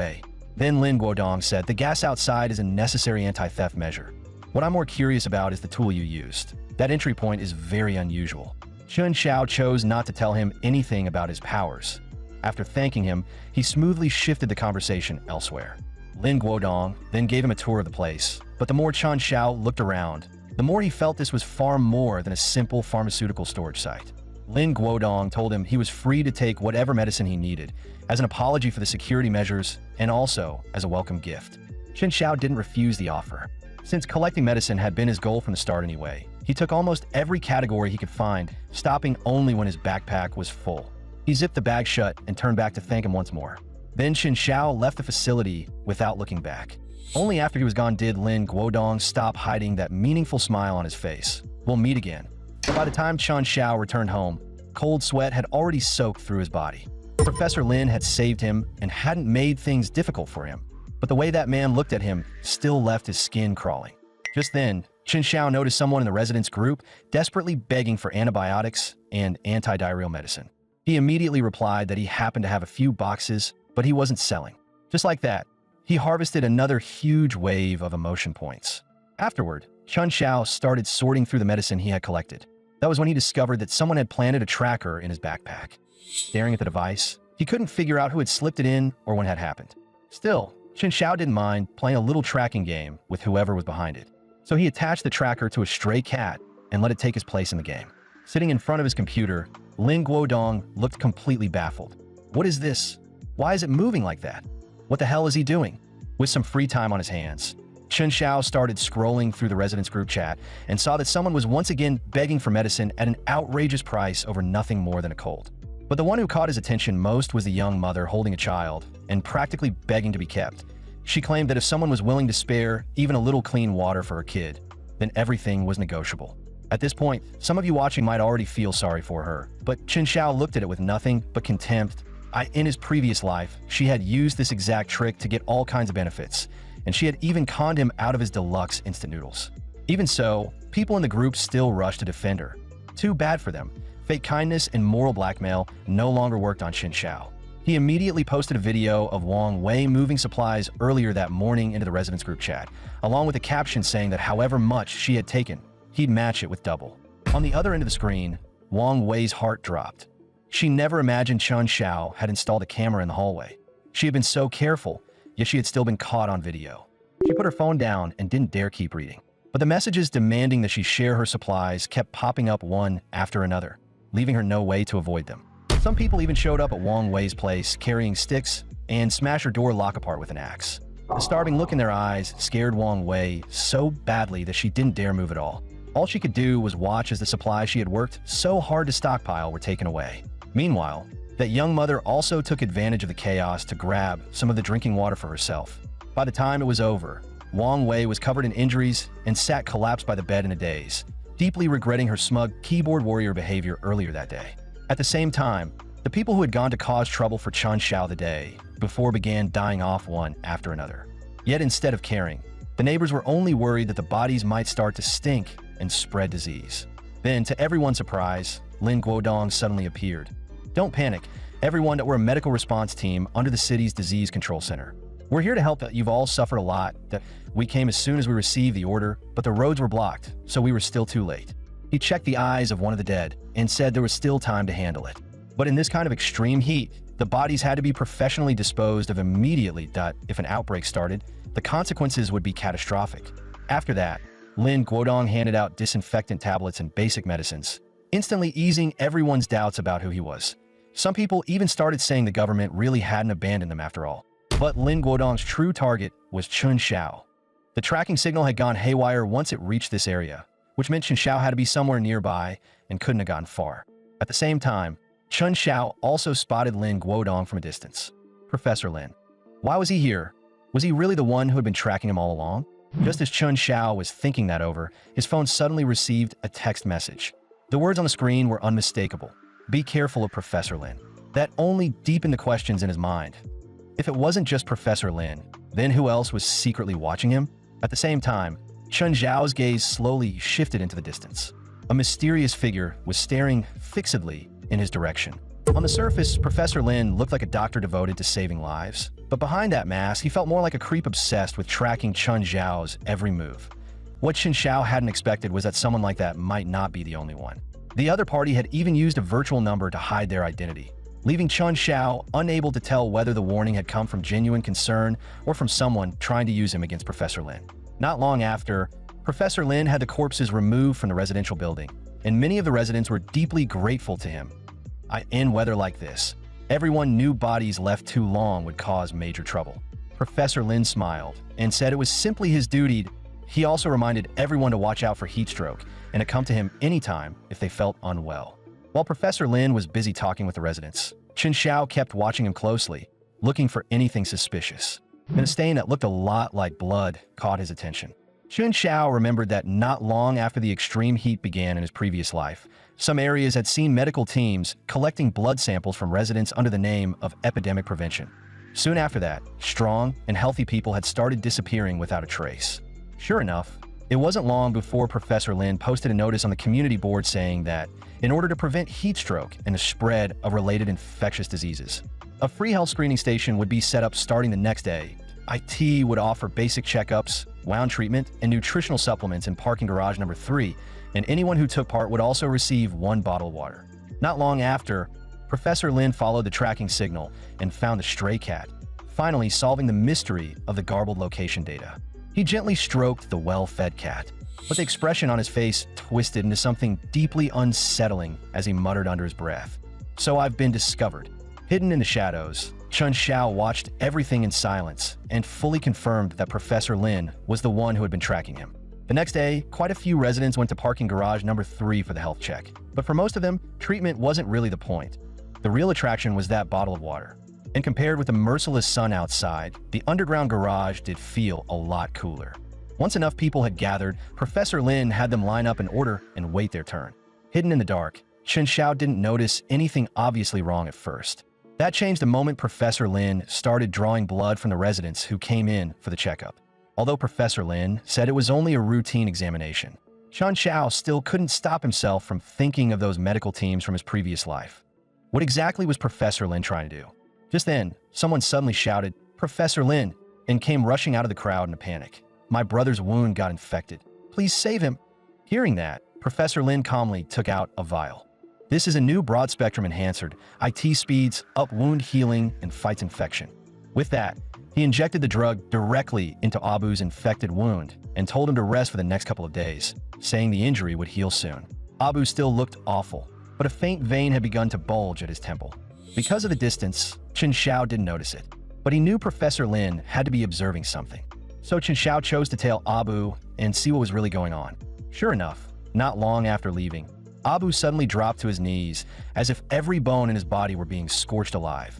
At the same time, blood-red veins rapidly spread across his arm. Then, as though he had completely lost his mind, a terrifying surge of energy began rising off his body. The companion beside him was startled by the sudden change and asked in a trembling voice what was wrong. But before he could finish, Abu clamped a hand around his throat. "Have you lost your mind? Let go. I'm your boss, Zhang Chong." But Abu was already covered in red veins, clearly swallowed whole by negative emotion. "Boss, when you shoved me out to take the blade for you, why didn't you remember you were my boss then?" With that, he hurled Zhang Chong to the ground without the slightest mercy. But right then, Abu suddenly sensed a trace of danger. Chen Xiao slowly stepped out from the shadows, wearing Jiahao Hai's uniform. The mutated Abu spotted him and immediately charged at Chen Xiao like a mad beast. What surprised Chen Xiao was that he actually had a focus to handle him. Abu's speed and strength had both increased by more than 3 times, but his joints were stiff and nearly all of his attacks came in straight lines. Every sign told Chen Xiao this was not a normal drug reaction. Abu lunged at Chen Xiao once again. "Why now?" Chen Xiao had already learned everything he needed from him, so there was no reason to keep him alive any longer. Chen Xiao immediately coated his palm with spatial severing and cleanly took Abu's head off in one smooth strike. Abu's head hit the ground with a thud, and at the corner of his eye, a tear of relief quietly slipped free. Not long after Chen Xiao left, the sharp sound of footsteps echoed down the street. Under his breath, Professor Lin murmured that the serum had clearly contained nanobot trackers, so nothing should have gone wrong. Just moments ago, the signal had still been stable. But the instant he finished speaking, he froze in place. The mutant he had painstakingly created had already been killed. Professor Lin quickly suppressed his shock and calmly pulled out his medical tools to analyze the cause of death. The overactivation caused by the T7 prototype serum had indeed triggered neural collapse, but that was not the direct cause of death. Abu's fatal wound, Lu Haifeng's fatal injury, and even the cut marks left on that door lock the other day all shared the same trait. They were unervingly clean. No visible weapon, no special equipment, yet cuts like that had been made. That was not something an ordinary person could possibly do. As he spoke, a strange smile slowly curled across Professor Lin's lips. The moment he first saw Chen Xiao, he had already felt there was something unusual about him. It seemed he had been right. Perhaps Chen Xiao really did have the thing he had been searching for. Suddenly, a fit of coughing drew Professor Lin's attention, and he immediately went over to inspect Zhang Chong's injuries. One glance told him Zhang Chong was badly hurt, and there was likely bleeding in the lungs. But Zhang Chong barely cared about himself. Instead, he anxiously asked about Abu and urged Professor Lin to check on him first. With regret in his voice, Professor Lin told him what had happened to Abu. Then he took out a sketch of Chen Xiao and asked whether Zhang Chong recognized him, saying that what happened to Abu was probably connected to that man. He pressed further, asking whether Zhang Chong knew where Chen Xiao had gone. Only by finding him, he said, could they uncover the truth and prevent more people from getting hurt. Zhang Chong admitted he didn't know where Chen Xiao had gone, but he did know where Chen Xiao lived and said he could tell him. A nearly invisible smile touched Professor Lin's lips, though his voice remained gentle. He told Zhang Chong not to worry and said the priority now was immediate professional treatment. He explained that his lab had the best equipment available and that Zhang Chong should go there first to recover. Filled with gratitude, Zhang Chong thanked him and followed him to the lab. On the way, Zhang Chong still couldn't hold back. "Professor, I'm really sorry to trouble you, but Abu, how did he end up like that? He was fine just a moment ago, right after he got that injection from you." He barely took 2 steps before he could finish. Zhang Chong suddenly felt that something was off. As suspicion quietly began to rise in his chest, Professor Lin kept his tone perfectly steady. Extreme rejection reactions to the serum are rare, but not impossible. We'll run a full examination and make sure you receive the best treatment available. Zhang Chong stopped at the entrance to the lab, still hesitating in the end. Professor, how about I just go home and recover there? Just give me some antibiotics. Professor Lin acted as if he hadn't heard a word. He swiped open the access door and said coldly, "For the sake of science, and for your own sake, stay quiet." With that, he signaled the lab staff forward, and they shoved Zhang Chong inside without the slightest bit of mercy. The heavy lab door slammed shut with a bang, and before long, chilling screams began echoing from inside. At the same time, Chun Xiao was lying on his couch, silently thinking over what Professor Lin was really after. Then, out of nowhere, the video intercom at the door lit up. Professor Lin's voice came through the speaker. "Chun Xiao, it's Professor Lin. Mind if we talk?" That mad scientist was standing right outside his door. "So you really do live here, Chun Xiao. Sorry for bothering you this late." After saying that, Professor Lin gently pushed the door open and stepped inside. Standing in the living room, Chun Xiao met his gaze. "Professor Lin, showing up this late. Is there something you need?" Professor Lin looked perfectly calm. "I heard you lived here, so I thought I'd stop by and see you." Naturally, Chun Xiao didn't buy that excuse for a second, but since the man had come to him on his own, Chun Xiao didn't mind playing along. He casually told Professor Lin to have a seat.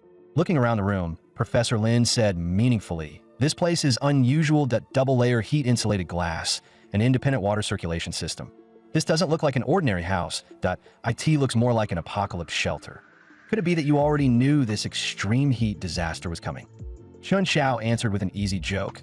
"I bought the renovation package during last year's Singles Day sale. The contractor said it would last 50 years. I thought he was exaggerating, but maybe the guy was a prophet after all." Professor Lin smiled faintly. "Interesting, but Chun Xiao, the real reason I came tonight is that I want to ask you about something. Your neighbor Abu is dead, and Lu Haifeng died not long ago too. I examined both of their bodies. In both cases, the cervical spine was severed instantly, and the cut was as smooth as laser surgery. And Lu Haifeng's wound was the same, but a cut like that is beyond ordinary blades. Honestly, even military weapons might not pull it off so cleanly." Hearing that, Chun Xiao deliberately put on the face of someone listening to juicy gossip. "Don't tell me the murder weapon came from the same manufacturer? Professor Lin, if you ever figure it out, you should definitely recommend it to me." It was as if Professor Lin thought he was finally about to catch him slipping, and he pressed immediately. "And what exactly would you use it for?" Chun Xiao didn't even blink. "To cut steak, obviously not in weather like this. The fridge isn't stable, and meat goes tough fast. A good blade makes all the difference."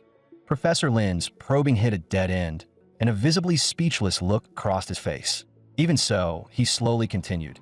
"No matter how you look at it, both men were probably killed by the same person, and whoever did it used methods so precise and professional that this was clearly no ordinary man." Chun Zhao's expression instantly turned cold. Maybe they were just unlucky and messed with something they never should have touched. A calculating glint flashed through Professor Lin's eyes, like he had finally found an opening. "And yet, I heard both of them had conflicts with you." The moment those words landed, the temperature in the room seemed to drop to freezing. Chun Xiao only gave a faint smile. "Professor Lin, you've got quite the imagination that I'm just an ordinary guy. What could I possibly do? But then again, showing up at my place in the middle of the night with a medical kit. Don't tell me you think I'm about to die too. Besides, I don't remember ever telling you where I live. Oh, how exactly did you find me?" Professor Lin answered by pulling up a piece of footage. "You recognize this man, don't you? He's the one who told me you lived here." Chun Zhao's eyes darkened slightly. Zhang Chong really was tough enough to keep hanging on. Too bad falling into the hands of that old fox was probably worse than death. So he asked, "And how is he now?" Professor Lin answered in a calm voice. "He's adapting to a new treatment. Under extreme heat, the human body evolves. He's simply progressing faster than most." That answer set off alarms in Chun Zhao's mind. Was Professor Lin really running human experiments? And more importantly, what exactly had brought him here tonight? At that exact moment, the footage showed Zhang Chong suddenly mutating. He tore free from every medical restraint on his body, his vital signs spiking violently as one value flashed red. Genetic mutation rate, 37%. Then Professor Lin slid a syringe toward Chun Xiao. "This is an immune enhancer I developed. It protects against multiple pathogens in high-temperature environments, and it has no side effects." Looking straight at Chun Xiao, Professor Lin said slowly, "I know you're not ordinary. The heat will continue. the world will change. The survival rate for normal people won't even reach 10%. But some people will evolve first. Chen Xiao gave him a mocking look. Evolve like Zhang Chong? Professor Lin's face didn't change. That is a necessary cost. Scientific progress always requires someone to go first. You carry a far more stable evolutionary trait. We could work together and find a way for humanity to adapt to the new world. Chen Xiao answered lightly, no need. Part of him actually wanted to see what Professor Lin would look like once he realized he'd been rejected. Sure enough, Professor Lin's face darkened. You don't have to refuse so quickly. The heat will continue. Infectious diseases will spread. Mutated life forms are only going to appear one after another. Work with me, and this knowledge, this technology, will keep you alive longer. Time is running out for everyone. If you change your mind, the doors of my laboratory will always be open to you. By the time he turned to leave, Professor Lin's expression had turned thoroughly ugly, though his thoughts remained ice-cold and precise. Chun Zhao's mental stability was extraordinary, and his defensive awareness was on an entirely different level. Clearly, he was no ordinary human. Compared with raw genetic data, a living specimen was worth far more. Chen Xiao, you won't escape me. Chen Xiao lowered his eyes to the syringe Professor Lin had left behind and almost laughed. He really had wrapped live human experimentation in the language of noble science. If Chen Xiao didn't get rid of him soon, peace wouldn't last much longer. Since Professor Lin was so obsessed with studying evolution, Chen Xiao would let him see with his own eyes what true evolution actually looked like. And the mutant standing before him was Professor Lin's very first masterpiece. Vital signs stable. Adrenaline levels have crossed the threshold. Mutation process complete. Rational cognition signal has dropped to 0. Gripping the lab equipment in excitement, Professor Lin muttered, success. Hatred, fear, pain. They really are the perfect catalysts. Zhang Chong, you've been reborn. Now go complete your first mission. Bring Chun Xiao back to me alive. Seeing that, Su Rue asked in confusion. Using living people to create monsters. Is this really the path of human evolution you've always talked about? Professor Lin didn't answer her directly. Instead, he asked calmly, this is your first time taking part in an experiment since entering the program. How does it feel? As he spoke, he told her to complete the final step of the procedure. Su Rue was clearly resisting. Professor, this is human experimentation that you've already crossed the ethical line. But Professor Lin remained calm. Ethics, Su Rue. When the apocalypse comes, morality becomes a luxury. His sacrifice may buy more people a chance to survive. After saying that, he personally opened the lab door. Zhang Chong, go now. Bring Chen Xiao back. Growling low in his throat, Zhang Chong stared at the open doorway, then bolted out like a beast that had finally broken its cage. It didn't take long before he reached Chun Zhao's neighborhood. But when he forced his way inside, the house was completely empty. Just then, Zhang Chong caught a familiar scent and whipped his head around. Not far behind him, Chun Xiao was leaning under a tree in the shade and said with a mocking grin, well, Zhang Chong, so it really is you a few days apart, and you've turned into quite a sight. So tell me, should I keep calling you Zhang Chong, or should I just start calling you Wang Kai? Zhang Chong roared and lunged at him, forcing the words out in broken bursts. Chun, should I? The moment those words came out, the emotional fluctuation around him spiked even harder. The harvesting efficiency jumped by more than 30%. Interesting. Backing away as he spoke, Chun Xiao said, come on, let's move somewhere with a little more room. I'm not fighting you at my doorstep. Forget disturbing the neighbors.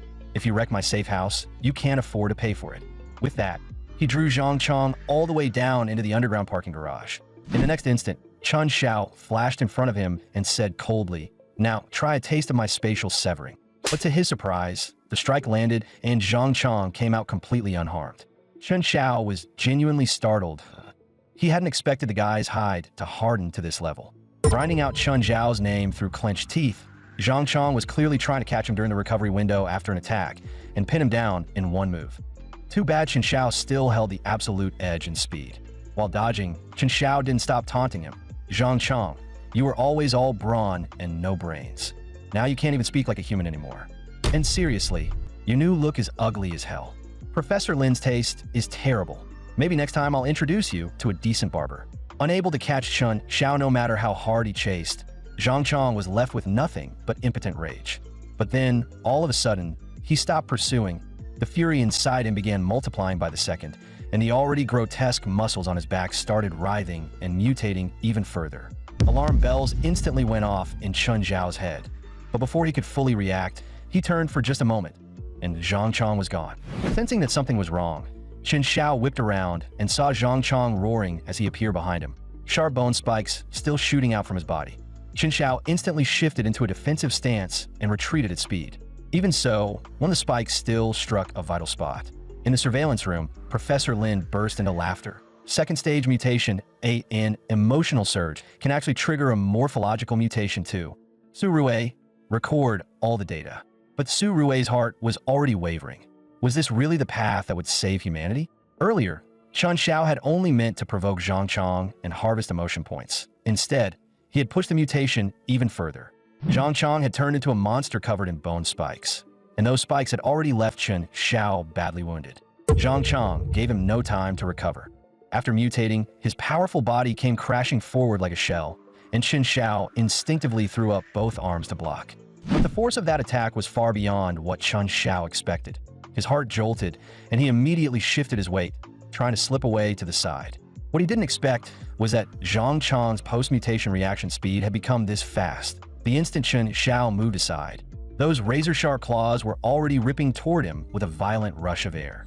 Even then, the system panel still showed Zhang Chong's stats continuing to rise. At the same time, Chen Xiao's skill, spatial severing, was finally close to meeting its upgrade condition. He opened his mouth again and mocked Zhang Chong, saying he looked ridiculous now, like some oversized hedgehog. As expected, mutated Zhang Chong was ready to blow up at the slightest provocation. And Chen Xiao had no intention of stopping there. Back when you were collecting protection money in the old district, at least you still had the guts to swing a steel pipe in a real fight. Now you've taken a few injections, grown a bunch of bones, and suddenly you think you're somebody? That damn Dr. Lin tells you who to bite, and you go bite them. Oh, what are you if not a dog? Watching the emotion points spilling off Zhang Chong nonstop, Chen Xiao couldn't help letting a smile curl at the corner of mouth. But he wasn't the only one pleased in Professor Lin's eyes. The emotional peak had just broken past the threshold, and Zhang Chong's bone density had risen another 5%. To him, Chen Xiao was practically a gift from heaven for helping push Zhang Chong further, while Su Rue at his side still couldn't understand why Chen Xiao was doing any of this. Right then, Zhang Chong finally completed another round of mutation, and every bone spike on his body turned blood red. One spike after another shot wildly out from his flesh. Chen Xiao, however, stayed completely at ease that he moved with nimble precision, dodging each deadly spike while continuing to provoke Zhang Chong with his words. At last, the negative emotion points he had gathered reached the threshold for a skill evolution. The moment Zhang Chong exposed an opening, Chen Xiao activated Spatial Rift, Annihilation. The bone spikes Zhang Chong fired were instantly swallowed by a black void that appeared out of nowhere. Even Zhang Chong's arm was caught in it and twisted out of shape. Even a mutated body couldn't endure that kind of pain, and Zhang Chong passed out on the spot. Looking down at him, Chen Xiao let out a cold, disdainful chuckle. Then he ripped the live monitor off Zhang Chong's body and said coldly into it, "Your test subject's kind of disappointing. Next time, send me one that can actually fight." The veins on Professor Lin's forehead immediately bulged. But what filled him wasn't anger, it was pure hunger for a perfect specimen. Good. Very good, Chen Xiao. You really are different. Chen Xiao only replied flatly that he had simply done Zhang Chong the favor of giving him a proper end, considering they had once been neighbors. But just then, footsteps sounded from behind him that a stranger slowly approached while clapping, saying, "Impressive. Really impressive."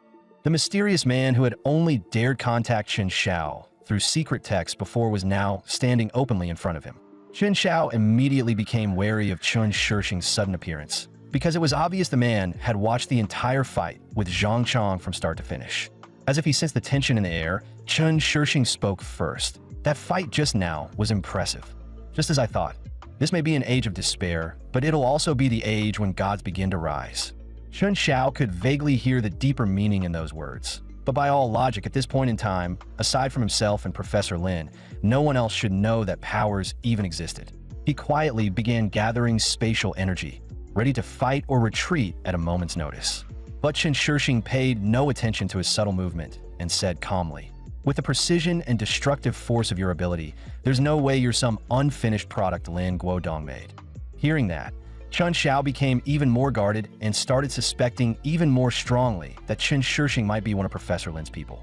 But the next thing Chen Shixing said wiped that suspicion away, because he turned out to be the same person who had texted Chen Xiao earlier and warned him to stay away from Professor Lin. At that moment, the only thing Chen Xiao still couldn't figure out was how Chen Shixing had gotten his number in the first place. Chen Shixing let out a quiet laugh and said bluntly that, in an apocalypse where the old rules were already falling apart, tracing a phone number was almost effortless. Besides, the ARC group he belonged to had its own intelligence network. My name is Chen Shixing, that I'm here on behalf of ARC to invite you to join us. We can offer you real help. But to Chen Xiao, the so-called ARC organization didn't matter much at all. What truly mattered was the fact that ability users had started appearing earlier in this life. Even so, Chen Shixing kept going on and on about the benefits of joining ARC, until Chen Xiao finally followed his lead and asked, "So what exactly is ARC?" Chen Shixing answered calmly, "ARC is an organization dedicated to finding awakened individuals that we believe the world is about to undergo a massive transformation, and only true elites deserve to board the ARC of the new age, and you clearly qualify. Chen Xiao, I can offer you things Lin Guodong never could. We can make you stronger, not through grotesque mutation, but by letting you keep your reason, control your power, and step onto a true path of ascension beyond ordinary humanity." The moment he heard that, Chen Xiao understood as, oh, that was it. ARC was just another nest of fanatics. The world might have changed, but he was still the kind of person who didn't believe in gods, demons, or any holy doctrine. And more than anything, Chen Xiao hated having other people decide his path for him. Whether it was a complete madman like Lin Guodong or a self-proclaimed elite hypocrite like Chen Shixing, he wasn't choosing either of them. I walk my own road, that I'm used to standing alone, that I don't need anyone teaching me how to live, and I definitely don't need to join some art group. Instead of getting angry at the rejection, Chen Shixing seemed to admire Chen Xiao even more. He stopped trying to persuade him and simply turned to leave, offering only one final reminder. In a world on the brink of collapse, savage growth might keep someone alive for a while, but not forever. The day you realize that one person's strength has limits, ARC's doors will still be open to you. With that, Chen Shixing's figure slowly faded away. Watching the traces he left behind, Chen Xiao thought to himself that none of that was really Chen Shixing's concern. Still, it was interesting. The man had looked emotionally stable, yet he had still contributed quite a bit of negative emotion. As for the so-called limit Chen Shixing talked about, Chen Xiao would prove with his own actions that it wasn't some final wall at all. It was only the starting line beneath his feet. But before that, it was time to finally put an end to this whole farce with Professor Lin. To bring that mess to a close, Chen Xiao personally broke into Professor Lin's laboratory. And there, he saw something he would never forget for the rest of his life. This was Lin Guodong's vision of scientific progress, disgusting to the core. While Chen Xiao was still thinking, Professor Lin slowly stepped into view. He wasn't surprised to see Chen Xiao here at all. The eye in his eyes, a perfect specimen, like Chen Xiao could never settle for an ordinary life. So Zhang Chong really did lose. Still, if he managed to bring you here, then at least his death had some value. What is it? Have you finally made up your mind? Ready to devote yourself to the great evolution of mankind? As for Chen Shixing and that so-called ARC of his, they're nothing but hypocrites dressed up in holy robes. Listen carefully, Chen Xiao. Every step of human progress has been built on corpses and rivers of blood. Your ability is a heaven-given treasure. IT shouldn't be wasted on the petty concerns of ordinary people. Professor Lin kept rambling on, completely oblivious to the open disgust on Chen Xiao's face. Only when he had finally heard enough did Chen Xiao cut in coldly. Done talking yet? What the hell does humanity's progress have to do with me? I didn't care enough to bother with your nonsense before, but you really shouldn't have disturbed my peace. As the words left his mouth, Chen Xiao quietly activated his spatial ability and attacked Professor Lin without hesitation. So I'm just gonna have to erase you. But Professor Lin calmly pressed a button. Chen Xiao, you really are too young if I let you come in here. Then of course I already had a way to keep you. After your fight with Zhang Chong, how much strength do you really have left? Why not just behave and stay with me? It'll save you a lot of pain. Chen Xiao answered with a single cold word. No. Hearing that, Professor Lin immediately pressed the button again. Then there's only one ending left for you. The instant he finished speaking, the glass containers all across the lab exploded. Chen Xiao quickly raised an arm to shield himself. When he forced his eyes open again, he saw a whole pack of mutated humans roaring as they lunged at him. At Chen Xiao's current level, he wasn't afraid of the mutants Professor Lin had cultivated. The problem was their numbers and the way their attack patterns overlapped chaotically. Before long, one failed dodge was enough for his right arm to take a heavy hit. Seeing that, Professor Lin burst into triumphant laughter. Stay here. Chen Xiao, I'll make you even stronger. Chen Xiao only sneered. You think a few brainless freaks are enough to keep me here? While fighting them, I already figured out their attack pattern. Their physical stats are strong, sure, but their movements are stiff. Their flexibility is terrible. It didn't take long before Chun Xiao found an opening and wiped out the entire group with a single strike of spatial annihilation. I thought you'd have something more impressive than this. You really thought 3 monsters would be enough to hold me? Professor Lin, you're the naive one that you've lived 40 or 50 years for nothing. As he spoke, Chun Xiao strode toward Professor Lin with killing intent rolling off him. Looking at the fear on the man's face, he didn't hesitate for even a second. One spatial slash tore straight through Professor Lin's throat. Clutching at his neck, Professor Lin forced out a ragged sound. Chun Xiao, you really are impressive, but all the data on the mutation serum has already been sent out. The seeds have been planted. This world is only going to get more interesting. Those words stuck with Chun Xiao, but in his current condition, getting back to the shelter for treatment came first. Just then, Professor Lin's assistant, Su Rue, suddenly called out to him. If you try to walk back like that, you won't make it home. Relax, I'm not here to hurt you. As she said that, she stepped closer holding a restorative fluid, saying it could stop the bleeding fast and stabilize his injuries. Chun Xiao had just killed the professor she admired so deeply. Yet Su Rue not only made no move to avenge him, she even handed over all the research supplies he had left behind. It turned out that ever since she learned her teacher had been conducting human experiments, guilt had been eating at her non-stop. Handing over those supplies was the only way she could lighten that burden, even a little. Even so, Chun Xiao remained wary of her. He didn't even dare use the treatment she offered right away. After all, he had just killed the man she once worshipped. Su Rue had clearly expected that response. It makes sense that you don't trust me, but there are things here you might need. If you still have the strength, come with me.